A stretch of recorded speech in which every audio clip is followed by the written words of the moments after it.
In this video, we will review the 5 levels of training outcomes in the popular Kirkpatrick-Phillips model, and the methods we might use to measure these outcomes. Trainees' reactions to the program make up the first level. These reactions include their perceptions of, their opinions of, and their satisfaction with different elements of the program. We usually measure reactions with post-training surveys. Learners may rate their level of agreement with different statements about the training content, the training methods, the learning environment, and the trainer. Some items are closed-ended and use Likert-type rating responses, while others are open-ended and collect more details about trainees' experience. We should also calculate a net promoter score for every learning event. This score represents the promotability of a program, the probability that trainees will recommend it to their colleagues. You will learn more about this concept later in the module. Although reactions are the most frequently measured outcomes, they have the weakest relationship with learning and transfer. They are most useful for assessing changes in attitudes and some knowledge.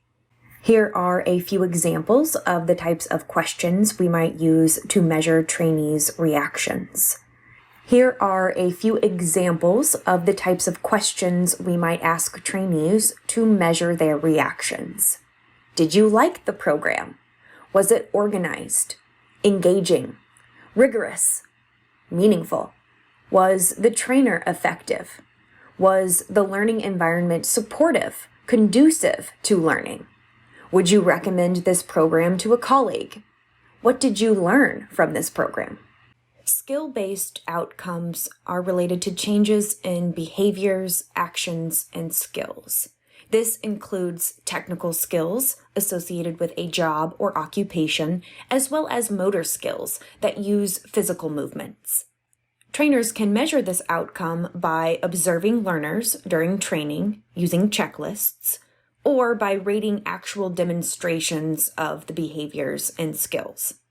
Self-assessments can be useful for developmental purposes, but as you know, they are susceptible to social desirability responding. We can also assess learning outcomes by measuring the change in trainees' attitudes, motivation, and other internal qualities. For example, training might focus on increasing trainees' self-efficacy, developing more of a learning orientation, or enhancing people's appreciation of diversity. To assess these outcomes, self-assessments are often used. But we can also use evidence of behavioral changes as a proxy for attitudinal changes. If trainees have higher self-efficacy as a result of training, for example, we might expect to hear them speak with confidence and refrain from negative self-talk. These behaviors are easier to measure than some internal state, like attitudes. Learning outcomes make up the second level.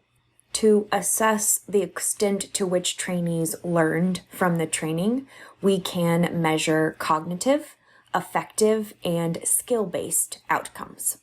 In this model, cognitive outcomes include knowledge, like facts, principles, procedures, processes. We are most interested in seeing whether trainees' knowledge increases, whether they have more knowledge after participating in a program. We often use what are called paper and pencil tests, even though many of them are now administered on the computer. We use these tests because they provide a more objective view of what trainees learned.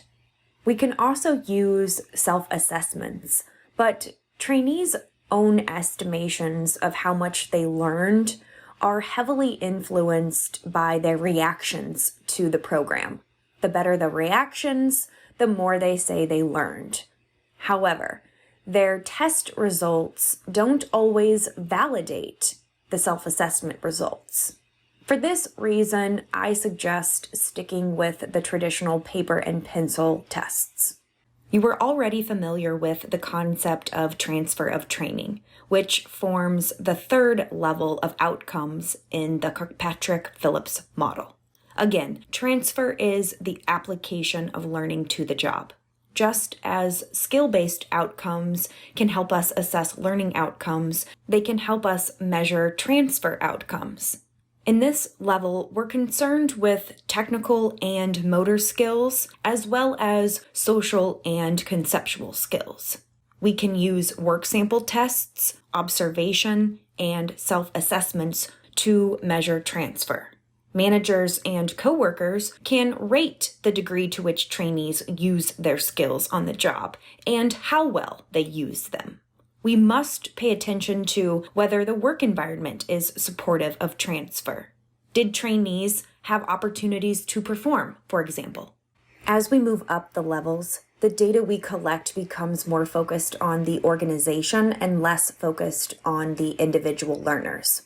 The fourth level is results, a measure of how the training program impacted the organization. Did the program produce the expected results? Did it increase sales, and by how much? Did it reduce errors, and by how much? Some other examples include increased productivity, increased quality, better customer service, decreased costs, and decreased turnover. Ideally, we gather this information from the organization using big data, a concept we'll cover in the next module. Personnel files, historical records, and training technology can also provide valuable information. This is where Kirkpatrick's model stops, and the next level is where Phillips' contribution begins. The fifth level was added on by Phillips. Return on investment, or ROI, is a ratio that tells us how much of a return the company gets for every dollar it invests in a training program. If we invest $10,000, we hope to get that much and more back by increasing sales and minimizing errors, for example. Although this data is extremely valuable to strategic leadership, very few companies evaluate training at this level because it requires a great deal of time, know-how, and data. ROI calculations are based on the monetary values of training costs and benefits, both of which can be identified through a cost-benefit analysis. Benefits include the results we just learned about.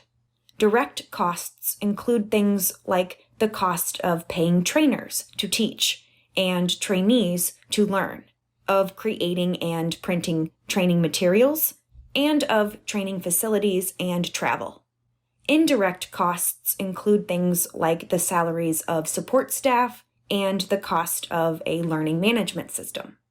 We've covered the 5 levels of the Kirkpatrick-Phillips model. Imagine you had information about what trainees thought about a program, how much they learned and transferred to the job, how the organization benefited, and how much those benefits are worth. Armed with all of this data, you could align the program so that it helps people do their jobs better and has a valuable impact on the organization as a whole.